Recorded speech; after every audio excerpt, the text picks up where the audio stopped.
ലോകമെമ്പാടുമുള്ള 252 കർദിനാൾമാരിൽ 80 വയസ്സിൽ താഴെ പ്രായമുള്ള 135 കർദിനാൾമാർ കോൺക്ലേവ് എന്നറിയപ്പെടുന്ന പ്രത്യേക സമ്മേളനത്തിൽ വെച്ച് ബാലറ്റ് പേപ്പർ വഴി വോട്ട് ചെയ്താണ് മാർപ്പാപ്പയെ തിരഞ്ഞെടുക്കുന്നത്. വോട്ടവകാശമുള്ള 135 കർദിനാൾമാർ ഒത്തുചേരുന്ന കോൺക്ലേവ് അരങ്ങേറുന്നത് മൈക്കൽ ആഞ്ചലോയുടെ വിഖ്യാത ചിത്രങ്ങൾ ആലേഖനം ചെയ്യപ്പെട്ടിട്ടുള്ള റോമയിലെ സിസ്റ്റൈൻ ചാപ്പലിലാണ്. വോട്ടവകാശമുള്ള 135 കർദിനാൾമാരിൽ 4 പേർ ഭാരതീയരാണ്. മാർ ബെസിലിയസ് ക്ലീമിസ് കത്തോലിക്ക ബാവ, ഡോക്ടർ ഫിലിപ്പ് നേരി ഫുറാവോ, ഡോക്ടർ ആന്റണി പൂള, മാർ ജോർജ് കുവക്കാട്ട് എന്നിവരാണ് അവർ.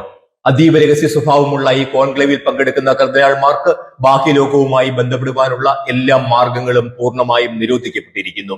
സമ്പൂർണ്ണ മാധ്യമ വിലക്കുള്ള ഈ സമ്മേളന പരിസരത്ത് സിഗ്നൽ ജാമറുകൾ ഉൾപ്പെടെ സജ്ജീകരിച്ച് കോൺക്ലേവിന്റെ രഹസ്യ സ്വഭാവം ഉറപ്പാക്കുകയും ഏതെങ്കിലും കർദിനാൾമാർ ഇത് ലംഘിച്ചാൽ കോൺക്ലേവിൽ നിന്ന് പുറത്താക്കപ്പെടുകയും ചെയ്യും. കോൺക്ലേവിന്റെ ആദ്യ ദിനം രാവിലെ സത്യപ്രതിജ്ഞ ചെയ്ത് വിശുദ്ധ ബലി അർപ്പിച്ച് ഉച്ചതിരിഞ്ഞ് ആദ്യഘട്ട വോട്ടെടുപ്പിനായി ഒത്തുചേരുന്നു.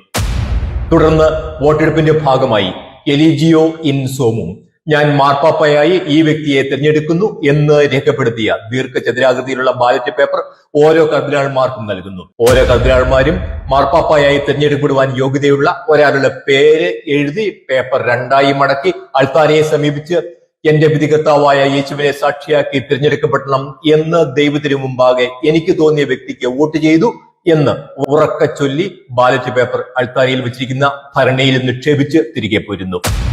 തിരഞ്ഞെടുക്കപ്പെടുവാൻ എത്ര വോട്ട്? ഹിതപരിശോധകർ ബാലറ്റ് പേപ്പറുകൾ തുറന്ന് 2 പ്രാവശ്യം ഓരോ പേരും ഉറക്കെ പറഞ്ഞ് പ്രത്യേക കടലാസിൽ ഓരോ വ്യക്തിക്കും കിട്ടുന്ന വോട്ട് രേഖപ്പെടുത്തുന്നു. 3/2 ഭൂരിപക്ഷം, അതായത് 135-ൽ 92 വോട്ട് ഒരു വ്യക്തിക്ക് ലഭിക്കുന്നതുവരെ വോട്ടിംഗ് പ്രക്രിയ ആവർത്തിക്കും.